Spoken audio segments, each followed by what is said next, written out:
Right, so in today's video, I'm going to be giving you the November update on this lawn down at the bottom and also this small lawn up at the top. When I actually seeded this space from scratch back in April and turfed that one up at the top in May, I did say what I'd do is post like a monthly update video throughout the autumn, throughout the winter, to kind of keep everyone in the loop as to how the lawns are looking, what I'm doing to the lawns to maintain them, and all that good stuff, because I think some people have done a similar process to me this year. I want to kind of compare what they've done and how their lawn's looking compared to how my lawn's looking, and also as well, some people are considering that swap from ryegrass to bent fescue, which these are, and hopefully these update videos will kind of give someone a bit of an idea as to how they can fare over the winter. So we start with this lawn down at the bottom. It's not looking too bad, to be honest. The sward's looking okay. There's a nice consistent green colour all the way across. However, it is a little bit thinner than I'd like it to be. It's not horrendous, but I'm going to speak about the reason behind that in a moment. And the same kettle of fish for the lawn up at the top as well. It looks okay. It's not amazing. It doesn't look like a football pitch. It doesn't look like a golf course.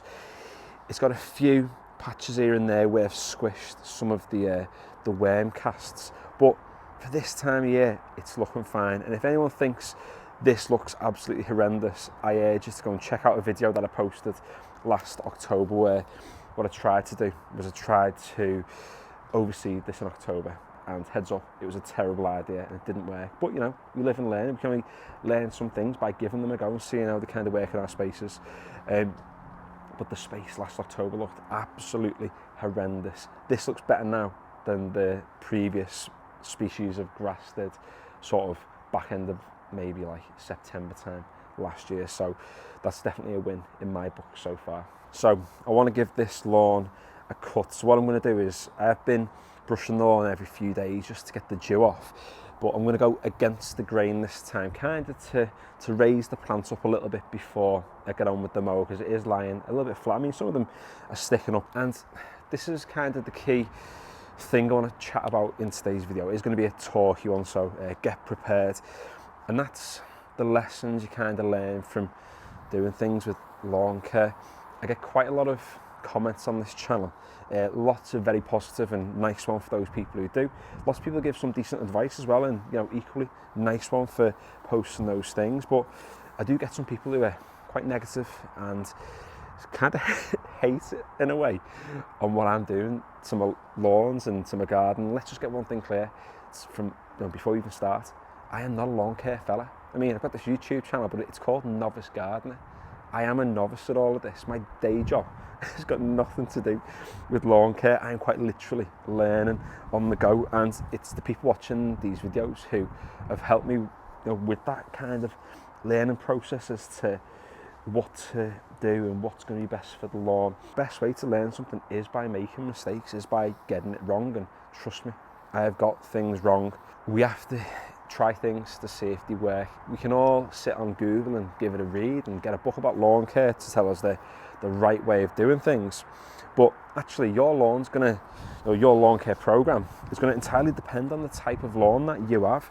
You know, part of me going with bent fescue this year was to try and get a plant to survive in the space, but also as well to learn the plant. Hence why I kept the ryegrass out the front, because I thought, let's keep the ryegrass and let's see month on month how the species of grass differ from one another. And one of the biggest lessons I learned recently was when I top dressed this space. So the advice I was given this year was to hollow tine aerate this autumn, and also to top dress as well, because the top dressing would help kind of firm up the space a little bit, help deal with the thatch problems that you can sometimes have with this species of grass. But also as well, the hollow tining was to help the soil breathe, to increase that microbial activity. And I think the negative thing I kind of did was the time of year that I actually did it. So for most people with like an open lawn, similar to like a lawn that I've got out at the front, September, mid-September, even like late September is fine for that, you know, to actually do that process, because your lawn's in the sun for a lot of the day, it's able to bounce back, the grass blade can dry, happy days, you're golden. I didn't realise, I mean, I've lived here for like nearly 5 years now, so I kind of should have realised, but how early in the year we lose the sun in this garden. And for me, mid-September was just a little bit too late to do the process that I've done. Hence why I've kind of taken this lawn and put it on sort of a bit of a back foot. It's not going to be as good come spring now that I thought it was going to be because of me doing the process so late. But again, that's fine, 'cause that's me learning my lawn. Everyone's lawn is going to be different, and the lawns I've got are fairly unique in terms of they're in quite tricky locations. Someone referred to my lawns recently as being problem lawns, and actually they are. If you think about it, I've got all these massive walls surrounding the garden. I didn't think when we bought this house, oh, it's going to be a nightmare for the lawn, this with those garages. I didn't even consider it for a second, but it gets very little sunlight. Well, actually, no, tell a lie, it gets no sunlight through all, like the back end of autumn and winter. And it doesn't get a lot of wind at the back because obviously it's protected by the house and the fence. So dew sits on it, promotes a lot more disease. I'm not getting much growth at the moment. The lesson I've learned is if I'm going to hollow tine and top dress next year, it's probably a process I'm going to do kind of mid-August time, because it will give this lawn a chance to, you know, fight through that stressful period, get itself a little bit stronger for autumn and winter. I've not actually cut this lawn for 3 weeks, similar to what I did with the lawn out at the front, and that's for a few reasons. First one is we've been away on holiday, so we've not had a chance to obviously be here to cut the grass anyway, and the time that we have spent here has been when I've been working, so I've been getting home at about 5-6 o'clock every evening, and it's dark, and I don't really fancy getting out with the mower with the head torch on or putting the floodlight on, so it's just been circumstance really. But the third reason is I have been trying to grow it, so those things have kind of coincided quite well. And the reason why I'm growing it is just to make it that little bit more resilient through winter. You know, the longer the grass plant, the longer the roots can be, the stronger they can become. And that's what it's about this winter, is actually increasing the strength of that plant, getting it to survive. And at this time now, it's looking so much better than what the space did look like this time last year. Yeah, last autumn was a much worse autumn compared to what we've had now, but there is no bogginess on this lawn whatsoever. Part of that's going to be because of the sort of more densely packed root system that we've got from these grass plants. They're still in their infancy. They're not, you know, it's not like a 3 or 4 year old lawn at the moment. There's more roots to kind of develop over the next few years, but it's got a better root system than the previous lawn had. And also as well, we've hollow tined it, which has helped with the drainage. We've got a new drain in there, got these stones at this side to help some of the water run off over that side. And when I walk on it, there's no bogginess whatsoever. It's nice and firm, solid ground, despite, like I keep saying, sitting in the shade for the entire day.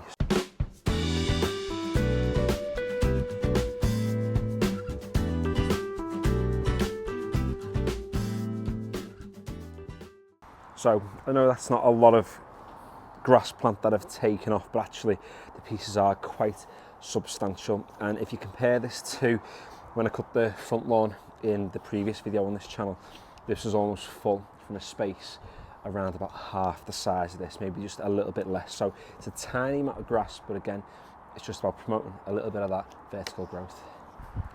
And if I'm really bothered about getting the nice stripe, then I can get on with the broom, I can give it a brush, and it's just going to sharpen up those stripes.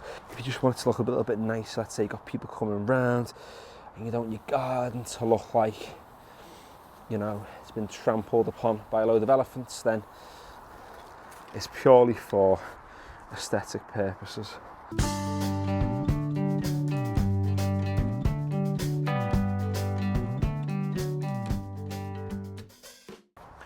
So this is just a similar kettle of fish really to the one down at the bottom. I'm just going to brush it just to get the dew off before I give it a cut. It is quite sandy, this one. This lawn sees less sun like earlier compared to the one down at the bottom, hence why it's recovered a little bit less. And also as well, this was the turf space compared to that one being the seeded space, where that's going to have a difference. I'm not entirely sure. There's a guy, I forget his name now, he's been rooting for the lawn down at the bottom for the longest time. And I think actually at this time of year now, he probably is doing better. But the aim of these lawns really was to see if, you know, survive through winter, but also do we need to overseed in spring? Now, if something goes absolutely pear-shaped, then I'm going to have to overseed. But technically, with this grass variety, with the stolons and the rhizomes, shouldn't actually have to, and that will be quite interesting to see, because I know some people are holding off changing the lawns to Bent Fiskew just to see how these ones get on. But they're not doing too bad. Oh, here we go. I got dogs abuse from that guy who posted that really kind comment last week to say the garden looked a mess. It's a real lifting garden, that's what it is.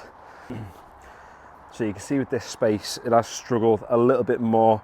This side in particular does hold on to quite a lot of moisture, and it's not as free draining the soil as the one down at the bottom. You can see this side is absolutely fine, but the far end where the dog's been weeing on the plants and he's kind of like killed off the parts of the lawn over on this side, they're looking a little bit rough, and where all the worm casts are that have been squished as well, looking a little bit naff. But I mean, it's a lawn in the middle of November. What are we really expecting?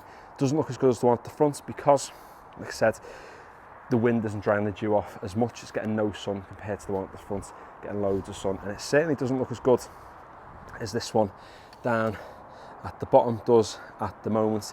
But I guess that's just the nature of lawn care. Most of it is just trial and error. It's figuring things out. Some stuff's going to work, some stuff doesn't, and the most important thing is that if it doesn't work, it's about asking those questions of, okay, why did it go wrong? Because I think it should be okay for things to go wrong. I could try and emulate what everyone else is doing, but I don't have everybody else's lawns. I can only do what I think is going to work for my spaces. So thanks for watching today's video. If you enjoyed it, feel free to give it a like. I am going to post another update when we get sort of into mid-December to show you how it's getting on just before Christmas, and fingers crossed it's still doing okay, and those small little cuts I've done there should hopefully just encourage a little bit more growth out of the plants, particularly, like I've said, that lateral growth. If you haven't already, consider subscribing if you want to follow along with any more lawn videos like this. I've got lots of lawn tip stuff on this channel already, loads more that's going to be coming next year. I have a full renovation on how I transform this space from basically what was just one continuous slope of grass into a garden with 2 tiers, a retaining wall, a patio, with almost no DIY experience before any of it. And like I always say, I'm not a lawn care fella, I'm not a gardening expert, I'm just a normal guy with a normal job who just so happens to film himself cutting the grass and doing the gardens. So yeah, subscribe if you want to. And finally, thanks for watching.